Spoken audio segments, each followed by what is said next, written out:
झापा जिल्लाको गौरदा नगरपालिका ward number 5 खैरबारीदेखि रतुवामाई मोरङको मङ्गलबारे बजार जोड्ने रतुवा खोलाको झोलुङ्गे पुल यो गत आर्थिक वर्षदेखि नै निर्माण सम्पूर्णको तयारीमा भए पनि हेर्न सक्नुहुन्छ। यो पुल फेरि सुरुमा होचो भए पनि बिचमा खोलाको भागमा एकदमै अल्गो बनाइएको छ।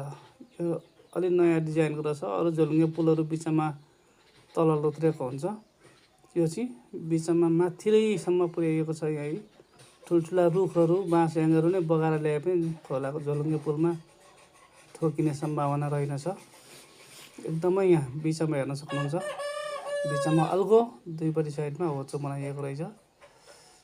अब यो झोलुङ्गे पुलको चाहिँ गत आर्थिक वर्षमै यति निर्माण सम्पन्न भइसकेको र यो झोलुङ्गे पुलको दुवैपट्टि साइडमा चाहिँ जाली लाउन बाँकी रहेको देखिन्छ। यहाँले देखिसक्नु भएको छ।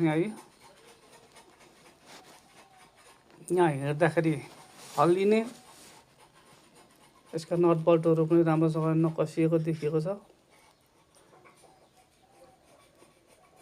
अत्यन्तै लामो र बिचमा अल्गो भएको कारणले गर्दाखेरि दुवैपट्टि जाली नहुँदा हिँड्न एकदमै स्थानीयवासीलाई समस्या परेको देखिन्छ। हामी आफै पनि हिँड्दै गर्दाखेरि यहाँनिर झोलुङ्गे पुल हल्लिएको, अनि दुवैपट्टि जाली नभएको कारणले, अनि फेरि अत्यन्तै बिचमा हाइट भएको कारणले गर्दाखेरि डर मर्नु रहेछ। गत आर्थिक वर्षदेखि नै यति बनाएर छोडेको, हालसम्म किन यो अरू बार लगाइएन? यहाँबाट हेर्न सक्नुहुन्छ, यति छेउमै यति गहिरो छ। अब बिचमा अल्गो भागबाट झन् कति गहिरो होला। छेउबाट हिँड्न पनि अप्ठ्यारो, डर लाग्दो रहेछ। बिचबाट हिँड्दाखेरि उताबाट साथीहरू कोही आउनुभयो अथवा भारी बोकेको मान्छे आउनुभयो भने यो क्रस गर्न नसकिने अवस्था रहेछ। पैदल हिँड्न पनि महिलाहरू हिँड्न नसकेको गुनासो सुनिराखिएको छ। पुरुषहरू चाहिँ दुःखसुख अहिले हिँडिरहनु भएको छ। दुईपट्टि जाली नभए पनि हल्लिँदै ओर्दै भए पनि नडराइकन हिँड्दै हुनुहुन्छ।